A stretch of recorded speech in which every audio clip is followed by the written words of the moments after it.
Hello guys, welcome back to my channel. अगर आप नए हैं तो इस चैनल को सब्सक्राइब करो, अगर आप पुराने हैं तो लाइक और कमेंट करो। आज का व्लॉग काफ़ी इंटरेस्टिंग रहने वाला है क्योंकि आज हम आए हैं दुधवा नेशनल पार्क। ये दुधवा टाइगर रिजर्व के अंदर आने वाला एक नेशनल पार्क है। दुधवा टाइगर रिजर्व में बेसिकली दो वाइल्ड लाइफ सेंचुरी और एक नेशनल पार्क आते हैं। दुधवा नेशनल पार्क और किशनपुर जो इसी एरिया में है, और एक कतनिया घाट वाइल्ड लाइफ सेंचुरी है जो कि बहराइच ज़िले में पड़ता है, वो भी दुधवा टाइगर रिजर्व का पार्ट है। तो इन टोटल दुधवा टाइगर रिजर्व के अंदर Dudhwa national park, Kishanpur wildlife sanctuary, Katarnia Ghat wildlife sanctuary आती हैं। और बेसिकली ये 1977 में नेशनल पार्क डिक्लेयर किया गया था, और जब ये national tiger conservation authority NTCA जो कि प्रोजेक्ट टाइगर इम्प्लीमेंट करता है, तो 1989 में ये टाइगर रिजर्व बनाया गया था। तो इनिशियली जब ये टाइगर रिजर्व बनाया गया था तो दुधवा नेशनल पार्क और किशनपुर वाइल्ड लाइफ सेंचुरी इसके अंदर आते थे, लेकिन ईयर 2000 में ये कतनिया घाट जो कि बहराइच ज़िले में पड़ता है उसको भी दुधवा टाइगर रिजर्व के अंदर इंक्लूड कर लिया गया। सो फ्रेंड्स, लखनऊ से दुधवा नेशनल पार्क और दुधवा टाइगर रिजर्व की दूरी लगभग 215-20 किलोमीटर के आसपास है। तो ये सफ़र हमने लगभग 4 घंटे में कवर किया। और यहाँ रहने के लिए फॉरेस्ट रेस्ट हाउस हैं जिनका ऑनलाइन बुकिंग आप करा सकते हो, और साथ ही आप सफारी भी ऑनलाइन बुक कर सकते हो। इन केस आप अकोमोडेशन आपको नहीं मिल पाता है तो आप सफारी भी केवल बुक कर सकते हो आप। तो फ्रेंड्स, अकोमोडेशन के लिए हमने यूपी इको टूरिज़्म की वेबसाइट से ये फॉरेस्ट रेस्ट हाउस के कॉटेजेस बुक किए हैं। यहाँ पे बेसिकली दो तरह की रहने की व्यवस्था है। एक तो आपको कॉटेज है और दूसरा एक है डॉर्मेट्री, जहाँ पे आप मल्टीपल बेड्स भी आप बुक कर सकते हो। तो कॉटेजेस कुछ सिंगल भी हैं, कुछ डबल भी हैं, और इनका हमने ऑनलाइन बुकिंग करवाया था। ऑनलाइन अकोमोडेशन के साथ हमने सफारी की भी बुकिंग ऑनलाइन ही करवा ली थी। और आप भी कोशिश करें कि जब भी आप आएँ तो पहले से बुकिंग करके आएँ, क्योंकि कई बार ये होता है कि सफारी अवेलेबल नहीं होती या कुछ VIPs के आने के कारण कुछ कैंसिलेशन होते हैं। तो उन सारे सिनेरियोज़ के लिए आप तैयार रहें। अगर आप केवल सफारी के लिए बुकिंग कर सकते हैं तो उसके लिए भी आप बुकिंग यूपी इको टूरिज़्म की वेबसाइट से कर सकते हैं। उसका लिंक मैं आपको डिस्क्रिप्शन में प्रोवाइड कर दूंगा। तो हमारा यहाँ पे ऑनलाइन एकोमोडेशन में कॉम्प्लीमेंट्री और welcome drinks plus breakfast available होता है। तो हमने अभी चेक इन करके वेलकम ड्रिंक्स के बाद अब हम सफारी के लिए निकलेंगे, जो हम लोगों ने इवनिंग के लिए बुक की थी। इवनिंग सफारी के बाद हम यहीं कैंटीन में डिनर करेंगे, एंड देन कल मॉर्निंग में फाइनली यहाँ से हमारा चेकआउट होगा। ठीक सामने आप सुहेली देख पा रहे होंगे जो कि एक नेचर इंटरप्रिटेशन सेंटर है, और यहाँ से आगे बढ़ने पे आप देखोगे राइट हैंड साइड पे पार्किंग अवेलेबल है। ये पार्किंग उन्हीं के लिए अलाउड है जिनका अकोमोडेशन फॉरेस्ट रेस्ट हाउस के अंदर है। इस अदरवाइज आप इस पॉइंट के आगे गाड़ी नहीं ले जा सकते हो, एक्सेप्ट आपको अगर पिक एंड ड्रॉप करना है अपने सामान का। इस कैंपस में आपको सावधान रहने की ज़रूरत है, बिकॉज़ यहाँ पे बहुत सारे बंदर्स हैं और वो सडनली आप पे अटैक कर सकते हैं, आपके पास अगर कोई फूड आइटम्स मिला तो। उसके बाद जैसे ही आप आगे बढ़ोगे उसके राइट हैंड साइड पे आप देखोगे कैंटीन है जहाँ पे आपको फूड अवेलेबल होगा, ब्रेकफास्ट, लंच, डिनर। एंड आप उसके आगे आप देखोगे on the left hand side and right hand side जो भी कॉटेजेस हैं जो फॉरेस्ट रेस्ट हाउस आपको ऑफर करता है वो आप देख सकते हो।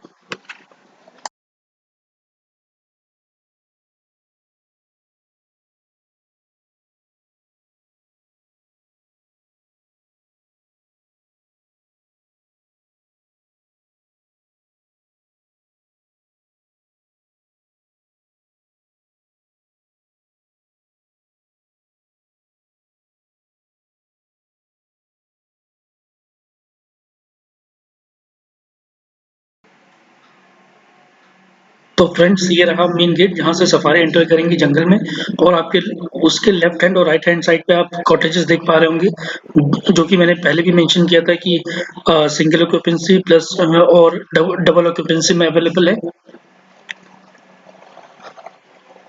तो फ्रेंड्स, जैसा कि मैंने मेंशन किया था कि आप कॉटेजेस एंड डॉर्मेट्री दोनों ऑप्शन चूज़ कर सकते हैं कोई भी। तो आप मेरे सामने एक कॉटेज देख रहे हैं, इस तरह का है।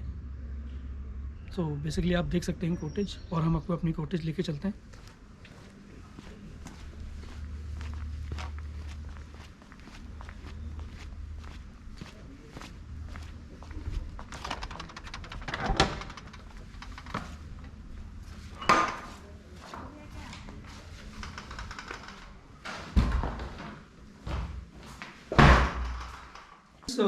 ये है हमारा रूम, और डबल ऑक्यूपेंसी में इसका जो पर नाइट चार्जेस है वो 3600 प्लस टैक्सेस हैं।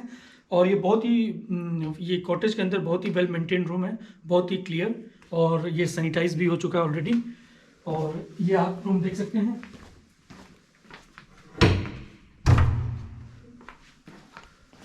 सिमिलरली आप वॉशरूम देखोगे, वॉशरूम भी नीट एंड क्लीन है, तो डेफिनेटली आपको ये प्लस पॉइंट है, बढ़िया।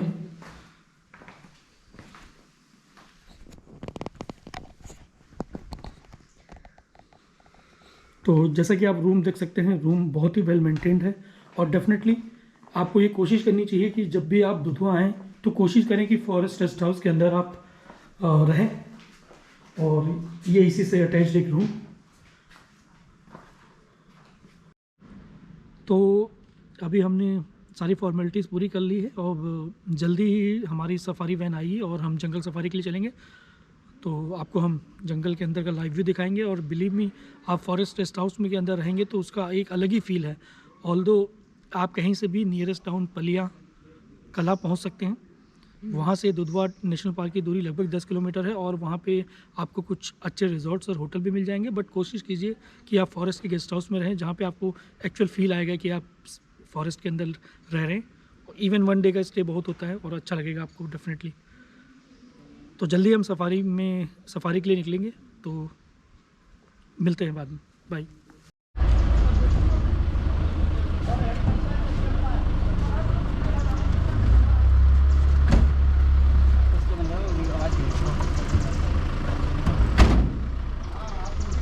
नंबर 1 है, मेन गेट है सर। ये 884 वर्ग किलोमीटर में है। अच्छा। जिसमें 680 यहाँ का है, 204 हमारे किशनपुर रेंज का है। अच्छा।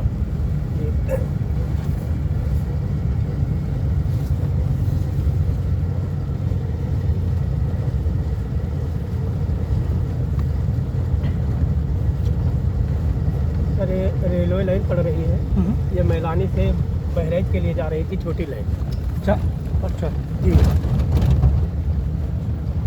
ये ऑपरेशन है ना? जी चलती है सर, अब चलने लगी है सर।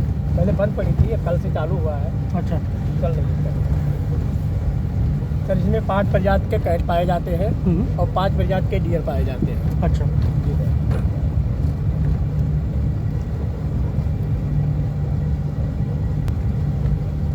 सर इसमें 60% सिर्फ साल का पेड़ है और 40% अदर है। अच्छा। और सारा नेचुरल है सर।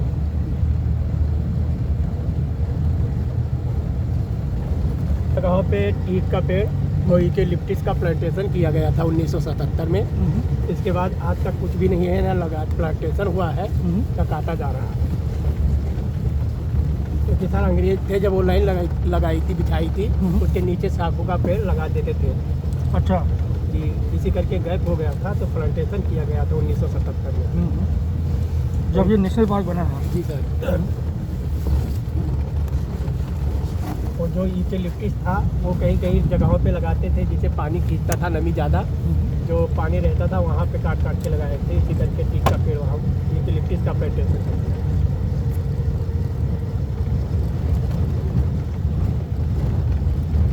सारे टर्माइट हाउस है, दीमक का घर। इसमें सर लाखों से अधिक दीमक रहती है। अच्छा। ये वाटर प्रूफ भी है, गर्मी पानी में भी दिखता भी नहीं है। और अच्छा। गर्मियों में नमी रहती है और ठंडियों में गर्म करती है सर। अच्छा। सर इसको तोड़ के भालू ज़्यादा खाते हैं। और इसमें सर जो एक रानी रहती है और लेबर वर्कर ठेकेदार ये भी रहते हैं। जो टाइगर भालू होता है तो रानी को ही ढूंढता है। अच्छा जी, अगर रानी को मार दिया तो दीमक सारी हट जाएंगी अपने आप। सर ये लकड़ी जो लगी हुई है दीमक सटा के, ये समझ लीजिए सर जिंदा है लकड़ी, तो जिंदे को नहीं खाएंगी। जो लकड़ी पड़ी होगी उसी को खाती है सर।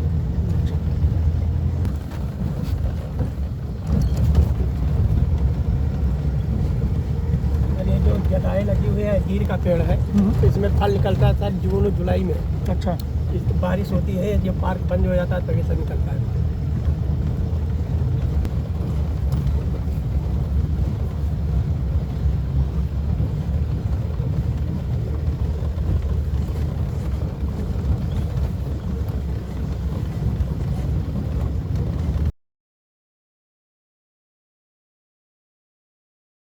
अब से सर बारिश का पानी है, जब पानी सर ख़त्म हो जाएगा तब पानी टैंक चला के डालते हैं सर। अच्छा। जी, जानवरों के लिए ये मैनेज होता है। जी सर। यहाँ पे सर सिर्फ पानी दिया जाता है और सर खाने के लिए कुछ भी नहीं दिया जाता सर। इसी पॉइंट पे अक्सर गर्मियों में ऐसे पॉइंट पर बैठकर वो 2-2 घंटा 1-1 घंटा बैठते नहाते रहते हैं, पानी पीते हैं सर गर्मियों में इन्हीं जगहों पे।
सर ये 27 वर्ग किलोमीटर रेनो एरिया है जितने में सर घिरा हुआ है, जिसमें ये मिनी फ्रेंच बनाया गया है उसका छोटा भाग, क्योंकि सर वहाँ एक बना है सलूका पुल में, जो उसमें से चोट लग जाता है तो इसमें सर डाल देते हैं उसमें। सर ये 5 रेनो लाए गए थे आसाम से सर, वहाँ से जिसमें 3 की मौत हो गई थी, 2 बचे थे सर। इसके बाद में यहाँ के सरकार ने नेपाल राजा को दिया था 16 हाथी, तब वहाँ से सर 4 लाए गए थे फीमेल, 4 फीमेल लाए गए थे, जिसमें आप जनसंख्या उनकी 37 है इस समय सर।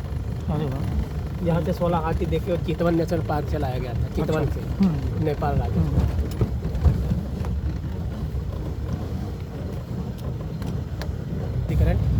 सिर्फ झटका देता है, अगर बाहर निकलता है तो झटका लगेगा तो फिर अंदर सर हो जाता है। बाकी टाइगर हुआ सर तो छलांग लगा के चला जाता है सर अंदर। टाइगर और डियर चले जाते हैं, इसके बाद रेनो नहीं निकल पा रहा, इसलिए इसी करके तार फ्रेंच से घेर दिया गया है।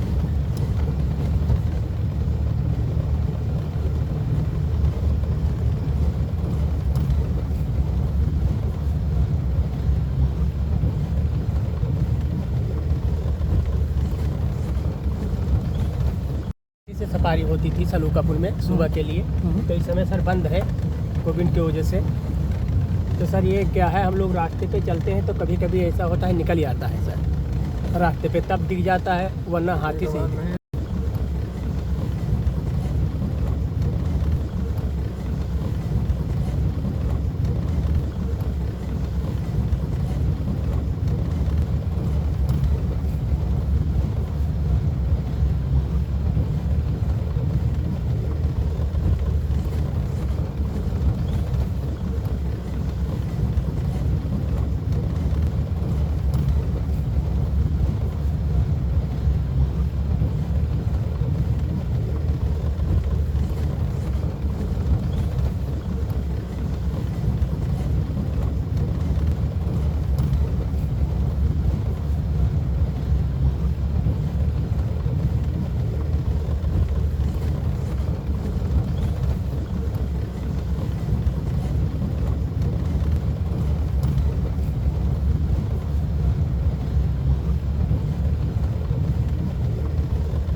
आप लोग भी सर इधर उधर देखते रहिएगा, जरूरी नहीं क्योंकि हम ही को दिखता है, आपको भी दिख सकता है, क्योंकि कोई भी एनिमल कभी भी कहीं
इसकी ऑफलाइन बुकिंग होती है ना?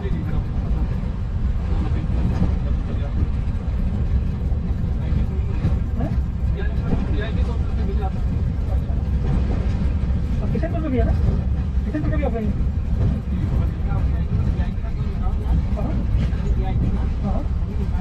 हाँ वो तो है। अगर ऐसे होता तो ऑनलाइन होता ना, चलो जैसे जफीर है कर लेते हैं। हाँ वही तो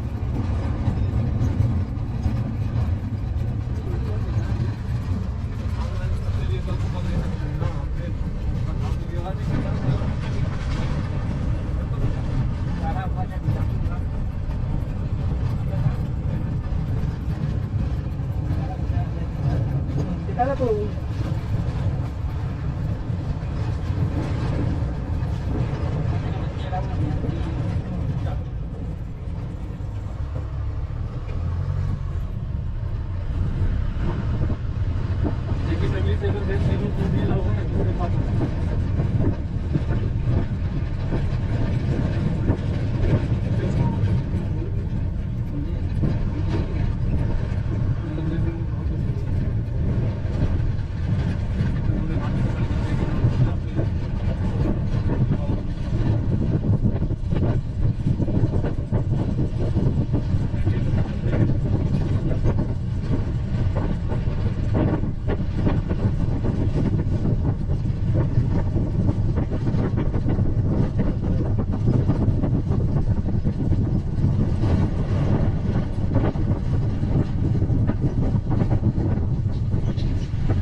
हाँ या तो है।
गर्दन पे ही बैठे हैं।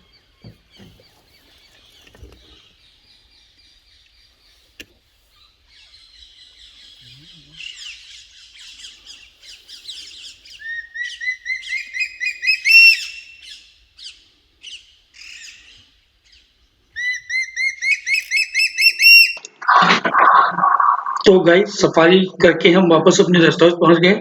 अनफॉर्चुनेटली हम टाइगर नहीं देख पाए, बट ये सफारी थ्रू जंगल एक बहुत ही ऑसम एक्सपीरियंस है। And most friends, please do like, share, subscribe to our channel. Thank you.